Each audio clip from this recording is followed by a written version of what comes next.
facts are, we came to we be optimistic, and we gonna win games, bro.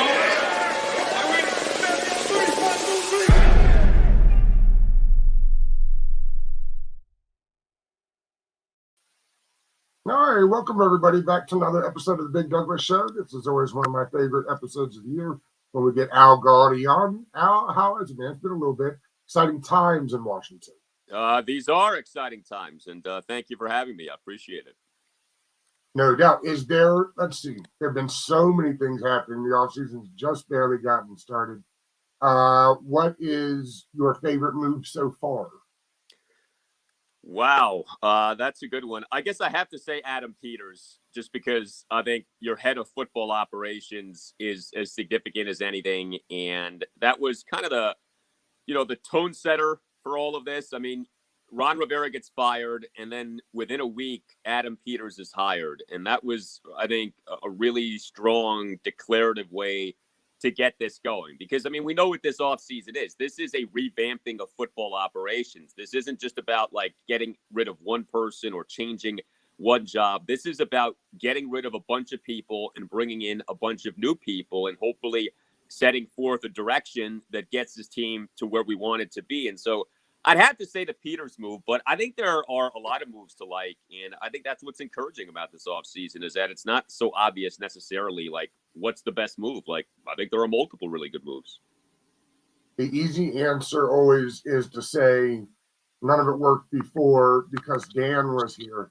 I get that, but I'm curious how, like, if it's possible to take that out, where does this kind of reset, if you will, where does it feel like it compared to some of the other ones that we've had recently? Because there were moments like with Shanahan where people got really excited and thought, okay, we're going to make it. And then Jay Gruden was kind of like the next offensive guy. And you're like, okay, maybe this is a different direction. We know what Rivera was, and I think we know why Rivera was here. But as far as some of those other ones, where are you kind of with the excitement level of this one? Well, I think what makes this unique beyond the new ownership is that this is the first time that Washington has had the traditional general manager head coach setup by which the GM has the final say-so on player personnel since Charlie Casserly was here, since Casserly was the GM. I mean, you're going back a quarter century for that. And it's just remarkable to me. You know, you don't have to do your football operations that way. There are a lot of football operations setups that work in the NFL. But that worked so well for so long for this team. And I think there's a lot of like logic behind going with that setup. The fact that it took this team 25 years to get back to that setup. I mean, Casserly's last season as GM or last year as GM was 1999. The fact that we didn't get back to that setup until now is just remarkable. Like, imagine telling your 1999 self, if you were even alive in 1999, that this setup that we had for well over a decade, no, more than 2+ decades, go back to when Bethel was hired in 78, that we weren't going to get back to that setup for 25 years. I mean, that just is ridiculous when you think about that. So I really like that. I think that makes a lot of sense. I think another thing is just looking at the hires, especially this Dan Quinn coaching staff. It's not just like a good old boys club. It's not just a bunch of people who Dan knew in previous stops.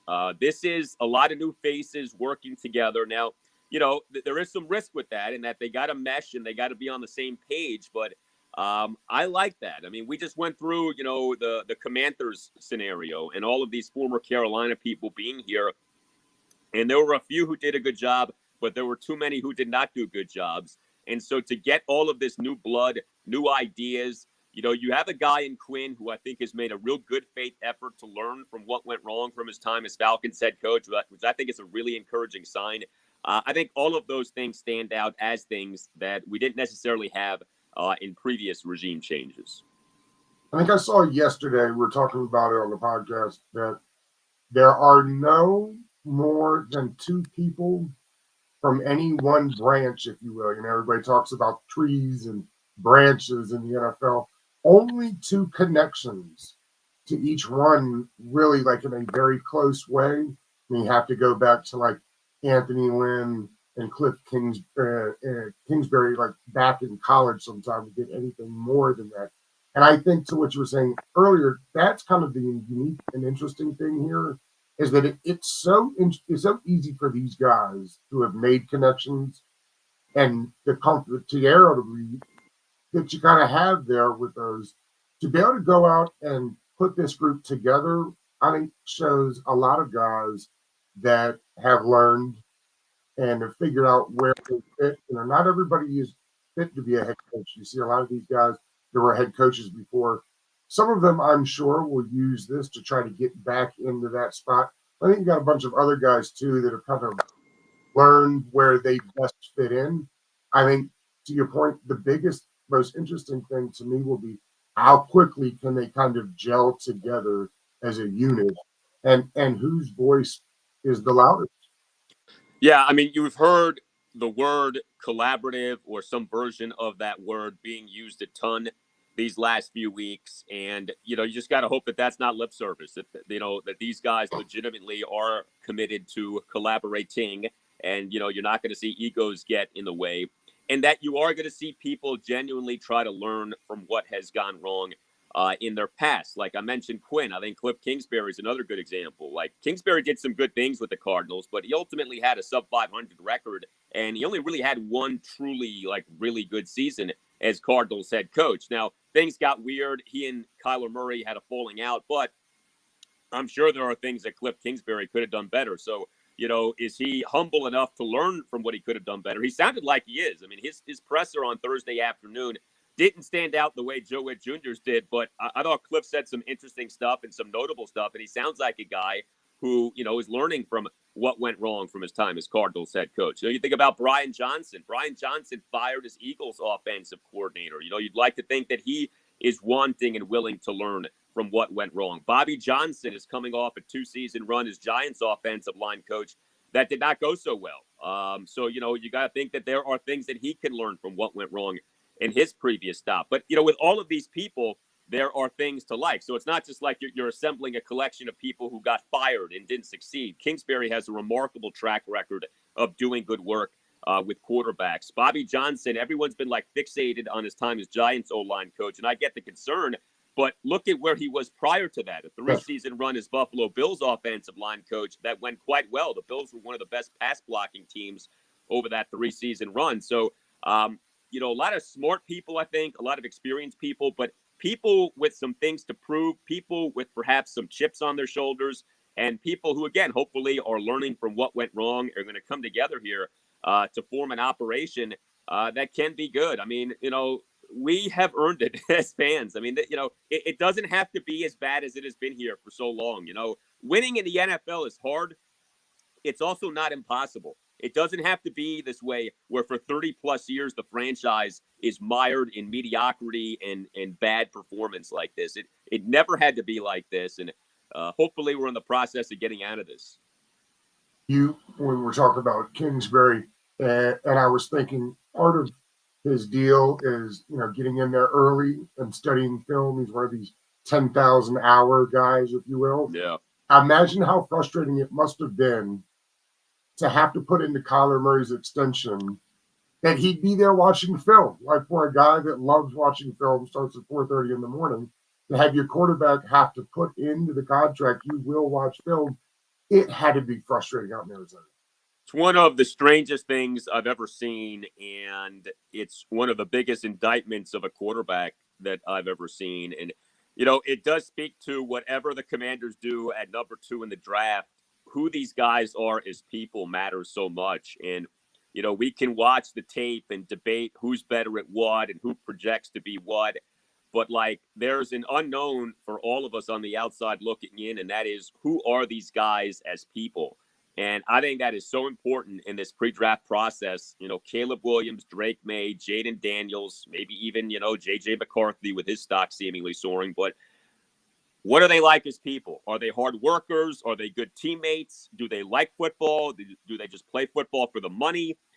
Are there maturity issues? All of these things matter a lot. You look back at the last 2 quarterbacks who our team took with first-round picks, Robert Griffin III and the late Dwayne Haskins, and there were issues with them in terms of character, in terms of immaturity. And look, being in your early 20s and having issues with maturity, not the end of the world. Everyone goes through that. We all make mistakes. We all do dumb things in our early 20s. I certainly did.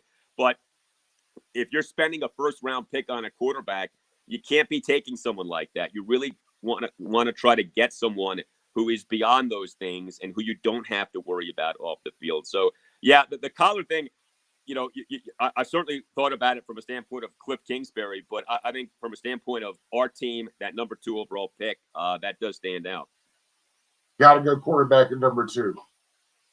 I think so. I mean, it doesn't have to be at 2. You can trade up to 1. You can trade down if you feel like that's the better play. But I don't know how you don't go quarterback here. And, there is almost like a poetry to all of this of, if I said to you, you can undo one thing from the Ron Rivera era, the one thing is what was done with that number 2 overall pick in 2020. And we all know why Chase Young got taken, okay? But if you could undo one thing, it would be you don't take Chase and you take, say, Justin Herbert. And who knows how different the last 4 seasons are. Ron might be coming off, 3 consecutive playoff appearances or something. We don't know. But that's the one thing that if you could undo, I think every Washington fan would undo. And so here we are, new regime, another number 2 overall pick. Let's not make the same mistake again, especially with the quarterback class, but that by every indication is a good one. This is not, the 2022 quarterback class in which, people are saying, boy, I don't really like this class all that much, or the 2021 quarterback. No, this is a quarterback class that people are talking up, that people do like. And so, you'd like to think that there will be someone who Adam Peters and company really do like. I wouldn't say, take a quarterback just to take a quarterback, but hopefully there's a guy or multiple guys who this team likes, and you take whichever one is most available to you. Again, either by trading up or staying pat, or maybe even trading down if somehow that ends up being the right play. But, I know there are people who say you got to fix the O-line, you got to do this, you got to do that. All of that sounds swell, all right? But nothing matters more than quarterback. And this is a prime opportunity to get a quarterback and to get one on a rookie contract, which we know is one of the most valuable things now in this current NFL. The franchise quarterback on the rookie contract is like the holy grail. And the fact that we could have that here is pretty exciting to think about. It's why it will become sickening until the draft to hear about getting up to 1 for Caleb. The same thing holds true for Chicago. I just can't imagine a world in which they don't take the guy that's supposed to have been the guy for the last 5 years. It feels like we've gotten to the point where we've heard about Caleb being the guy for so long. We're actually at a point where people are trying to find ways that he's not the guy. It feels impossible that Chicago won't go 1 because, to your point, hitting the reset button on quarterback, and unless you really thought Justin Fields was so good, and then you wouldn't be having that conversation anyway. Right? If Justin Fields was anywhere close to being that good, they wouldn't need to have those conversations. So it really feels like we're concerned in Washington about what we're going to get it to. It's early. Do you have an early favorite? Well, if I'm ranking those top 3 quarterbacks, I do like Caleb Williams the best as a player. Again, I'll attach that caveat of I'd like to know more about all of these guys as people. But in terms of prospects, yeah, I think Caleb Williams is the number 1. I mean, I've had a bunch of people on my podcast that talk about this, and the general consensus, it's not universal, but the general consensus is there's Caleb, then there's a drop off, and then you get to Drake May and Jaden Daniels. So it's it's pretty clear that there is a QB1 in this draft. Again, it's not universal. I've seen some people say Jaden Daniels, and maybe he winds up being the QB1. But as things stand right now, I just think there are fewer questions about the performance on the field with Caleb as compared to other guys. I know people say that he didn't have a very good 2023 season. The numbers don't back that up. I'm not saying that he was perfect. I'm not saying that if you watch the tape, you maybe don't find nits to pick, but he still was one of the best quarterbacks in the FBS this past season. I think it's overstated, that he fell off that much from 2022 to 2023. Actually, if you just look at his basic stats, some of them were better in 2023 as compared to 2022. I think the Drake May, Jaden Daniels thing is so interesting, and I'm still kind of sorting through how I feel about this. I went into this liking Drake May a lot.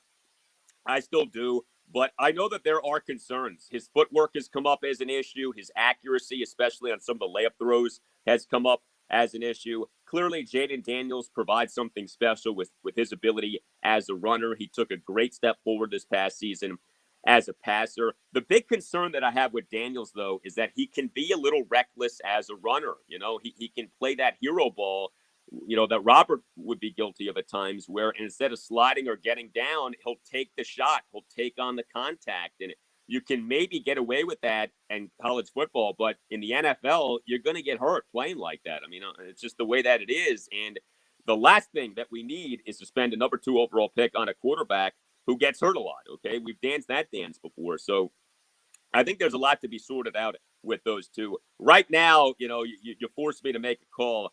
I'd say Drake May at 2, but I'm open to flipping that. I think there's a lot to like about Jaden Daniels, and I think ultimately that is going to be the great debate. I'm with you. I think the Bears are going to go Caleb. There are too many reasons to take Caleb and get off the Justin Fields train, especially with where Fields is at contractually. It's not just what you think about him as a quarterback, but it's coming time to pay Justin Fields. And do you really feel comfortable doing that if you're the Bears? So I think the great debate is going to be May or Daniels, and I think that's going to be fascinating these next few months. It will be. And I continue to say the more and more people that I talk to on the show that are smarter than me and better connected than me, the McCarthy stuff is not like his agent just out there doing the best job an agent's ever done for his client, that it's a tough eval with a lot of these guys. He just turned 21 years old, which is what the league wants, right? Like Jaden Daniels is almost 25 years old. It sounds funny. That's really young, but a lot of people say Jaden Daniels is 25. So, like, how much farther does he, what is he going to learn that he shouldn't have already learned? The stuff with McCarthy, I think, will be interesting. He's with Harbaugh, which is nice, but also makes the evaluation. So if you can go all the way back to Andrew Luck, and Harbaugh throws the ball or runs the ball like 70% of the time. So it's hard to, is McCarthy being protected by the scheme? Was he being held back by the scheme? We won't know. Yeah, and just knowing NFL draft history, Caleb Williams, Drake May, Jaden Daniels, somebody's going to bust. They're not all going to be great, okay? Like one, maybe even 2 of those guys are not going to work out. That's the way that this goes. And what is so critical is that Adam Peters and Lance Newmark and Dan Quinn and Cliff Kingsbury and all these guys, that they properly figure out which one is the right one and which one or which ones are the ones who aren't going to pan out. But to the point about McCarthy, yeah, I think you have to be open to anything. And that's why I did mention trading down. Look, I am not in love with the idea of getting out of the top 2, okay? But if it comes to be that Adam Peters and company don't like Drake May and Jaden Daniels all that much, but do like J.J. McCarthy and see an opportunity to go down a few spots, still get McCarthy and pick up capital, I mean, that actually would be the dream scenario. And you're right about it, right? You get your franchise quarterback and you trade down and get assets. I mean, that's like, the dreamland of all dreamland. So, we'll see. I mean, I'm intrigued by McCarthy. I mean, there's a reason that he's not talked about as being among the top 3 quarterbacks in this class. But there's also a reason, like you said, that his stock is going up right now. And it is never the case that the perceived top 3 quarterbacks in a draft end up being the top 3 quarterbacks out of that draft. Or at least it's rarely the case, right? I mean, so often you get humbled and you end up laughing at the pre-draft perspective on quarterbacks versus what the perspective on the quarterbacks ultimately ends up being. I mean, I think the 2022 thing is still hysterical, that the last player taken is arguably the best player taken in the draft in Brock Purdy. Like, that is instructive. That should be remembered in perpetuity. Regardless of like what you think about Purdy and how good he truly is, he's good, right? I mean, and if the draft was redone today, he'd be a top 10, top 5, maybe even number 1 overall pick. And he was the last guy taken in that draft. And, that just says so much. I mean, we talk about Robert in 2012. The great irony of 2012 is that the best quarterbacks in that draft, Luck's kind of a different conversation because he retired, but a 3rd rounder, Russell Wilson, a 4th rounder, Kirk Cousins. Like, that's how that draft ended up proving to be. Robert wasn't one of the best quarterbacks in that draft. Brandon Weeden wasn't one of the best quarterbacks in that draft. So I think if you're a Commanders fan, yeah, the focus is on Caleb May and Jaden. But I wouldn't just be dismissive of a J.J. McCarthy. Like, I'd be looking into someone like that just to kind of see, just to make sure that we're not missing anything here. You don't buy into this notion that Kyle and Cousins have been dying to work together so much that somehow they'll end up getting. Is Cousins an upgrade over Purdy? What is the chance that you see Kyle finally get Cousins out in San Francisco? Because it's going around, and it'll continue going around. It seems odd to me, though. Yeah, I think it's possible. I think the problem is, Kirk is really expensive. And as we know, he gets every last nickel that he can get, right? All of them. Yeah, I mean, he and his agent, they are masters at extracting Aren't you every last. I thought after he got that deal that everybody, at least quarterback wise, would be getting fully guaranteed NBA contracts, and they aren't. And so even more kudos to Kirk. Yeah, I mean, they get every last drippity drop out of every negotiation. It really is something. So, A, he's expensive, and B, he's coming off an Achilles. So, I think you're dancing a dangerous dance when you spend big money on a quarterback coming off an injury like that. Now, mobility has never been a huge part of his game, but, I don't think anyone feels great about a quarterback in his 30s coming off an Achilles like that, costing you $40-50 million per season. So I do wonder about that. I mean, Purdy is still on that rookie contract, a rookie contract for a last pick of an NFL draft. I mean, think about how cheap that is. So we'll see. But, we have seen in recent NFL history, teams move off good quarterbacks to get to better quarterbacks. I mean, the Rams moved off Jared Goff to get to Matthew Stafford, and that paid off. The Niners moved off Jimmy Garoppolo, who actually did a pretty good job for them to get initially, I guess, to Trey Lance, you have to say, but then wind up with Brock Purdy. So I don't think it's that far-fetched to see the Niners going from Purdy to Kirk, but it's not 2015, 2016 anymore. Kirk is older. He's now more damaged. He's now more costly. I think he's still a good quarterback. I think the single biggest screw-up our team has made over the last 10 years in terms of player personnel was not getting to a better resolution with the Kirk's scenario. But I would be interested to know what Kyle is thinking there, because again, the Kirk you're getting is not the Kirk who you had in Washington. It's not the Kirk who Washington had, again, in those peak seasons of 15 and 16 in terms of his time here. Now, one of the big words that Dan used is recalibration. It was not a reset. This is not a redo. It's a recalibration. We've got to find north. It's interesting. They like to say about all the cap room that this team has, but I looked, and there's like 25 guys that are like signed up for next year. So you've got to spend a lot of money just to get the roster filled out. How far away is the recalibration? Because this idea that you got to take 4 years, like Ron says, is not the truth. No, it's not. Well, I think if the team hits on the number 2 overall pick, like if the team drafts Drake May and he's great, or the team drafts Jaden Daniels and he's great, then I think the proper calibration will be found next season. Like, I think the team can be really good next season. I don't think that a one-season turnaround is that far-fetched, especially if the pieces on defense are found or are cultivated to where the defense turns it around. I mean, I think one thing with the defense to keep in mind, defense in the NFL has become extremely volatile and extremely year to year. It's like bullpens in baseball. And what a defense did in one season means nothing for what the defense will do the following season. There are a lot of reasons for that, but Washington is actually a perfect example of that. The Washington defenses of 2019, 2021, 2023 were all horrible. The Washington defenses of 2020 and 2022 were really good. Now, explain that. Every other year, good defense. Every other year, bad defense. That doesn't make a lot of sense, and yet that has been the case. So as wretched as the Commanders' defense was this past season, I don't think it's that far-fetched that the defense is much improved next season.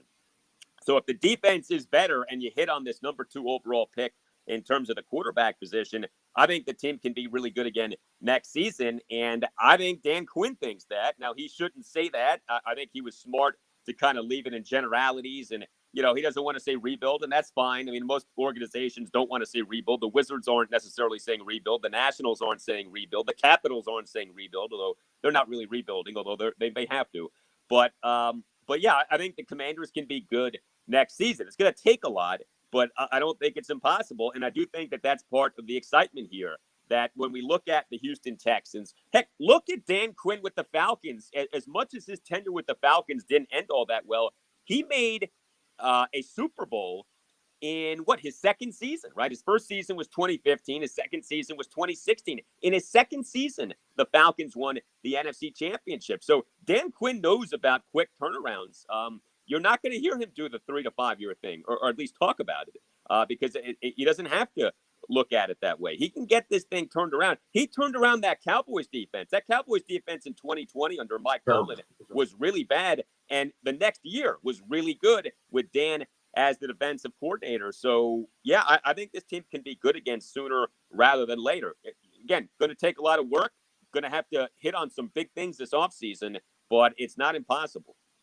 That was interesting. There was a quote from Matt Ryan that said, after the first year with Dan Quinn, it had felt like he had gotten traded to another team. Yeah. So we're still just walking in the same building. And I thought that said a lot from a guy that had played a bunch of football at that point. Out, George Carney and I talk on Mondays all the time about how many of these guys, particularly on defense, get a bump just from a new energy and a new coaching staff. I think that's a big question, because I think you could argue that will be the case, that a lot of guys are going to look a lot better. But the defense was so bad this past season, I do wonder, and I've talked about this, that maybe we all overestimated the talent on this team. And the idea that there are all of these good players on this, especially defense, just isn't true. It's really hard to say. I mean, I think about someone like Benjamin St-Juste. I don't know what to make of him anymore. I mean, he was a promising player over his first 2 seasons. He was a bad player this past season. Like, what is the real Benjamin St-Juste? Obviously, Emmanuel Forbes, right? Horrible rookie season. Is that who he is, or was that just a season in which things got strange and he was victimized by bad coaching? We don't know. Daron Payne is another one. Daron Payne, for all of his career, with the exception of 1 season, a contract season, has been a good player, but not a great player. He was a great player in 2022. This past season, he was at best a good player. You could argue he was a mediocre player. So, what is Daron Payne? Is he really the great player we saw in 22, the contract year? Or is he more a guy who, everyone always talks about the talent, but who never seemingly lives up to that talent, with the exception of the contract season? So I don't know. I think it's really hard to say. I think there's a universe in which, the St-Justes and the Forbes and the Paynes all end up having really good 2024 seasons, and we see the best of those guys again, because this coaching staff, I think, is set up quite nicely. I mean, I think you have a lot of smart people in terms of the defensive portion of the coaching staff, but I also think we have to be open to, and we all can be guilty of this, myself included, of overestimating the talent on the team and overestimating what this team has. I don't know how meaningful this was, but one of the funnier parts of the Adam Peters introductory presser was when he got asked, essentially, what do you think about the talent on this roster? And he gave this slow answer. He paused. You could tell he was thinking about what he wanted to say, but he didn't just do the automatic thing of, oh man, there's so much talent here. Or, oh man, the cupboard isn't empty. He didn't say that. And I don't know if he was just trying to not show his hand, and he was just trying to keep it coy. He was with the Patriots for years, so maybe he was just trying to Belichick it. But it came off as he didn't have many nice things to say, and so he was trying to think of something to say. That's how it came off. I don't know if that's the case, but that's how it came off. So it would be fascinating to know what Peters and Newmark and the rest of these guys actually think about the talent on this team. But I do think the talent needs to be upgraded. And while I think there are some pieces on defense, I wouldn't be stunned if we see major changes. Things were really bad with this defense this past season, and the coaching wasn't good enough, that's for sure. But you can't put it all on, Jack Del Rio and Brent Wieselmeyer. These players did not perform well, and that's a reality that I think we have to get comfortable with. Before we get out of here, I got a couple of names I'll throw out to you. You just tell me whether you think they'll be back or not next year. Charles Leonard, Back. Antonio Gibson, Gone. Kendall Fuller, Gone. Cam Curl. Back. I think that's a tricky one. I think going into this season, he was thinking big time money. I don't know Yes. that he's going to get that. He was part of a secondary that was really bad. And I like him as a player. I think he's a pretty good player, but he doesn't make big plays. And I think it's hard to command truly big money if you're not a big time playmaking safety. Like if you want that top of the market safety money, you got to generate picks and fumbles, even though those things can be fluky, but he doesn't do a lot of that. So I think his price point might actually being more palatable than we maybe thought going into this season. And so from that perspective, maybe some convincing from Dan Quinn and Joe Witt Jr. I think maybe Cam does wind up back here, but that's a tricky one. Curtis Samuel. Gone. I think he might be cheap enough to bring back. I know you just draft wide receivers these days, but he was pretty good last year, and I think he can be there. There's a room for him to be even better. I think for sure. Yeah, I could see another team giving him more money than maybe we're comfortable giving him. But yeah, he did have a good season. And to his credit, after that really disturbing first season here, he stayed healthy these last two seasons. He did a nice job these last two seasons. My wife is a huge O's fan. I'd be remiss if I didn't get you the 2 minutes out of you on what you think the season's going to look like for them this year.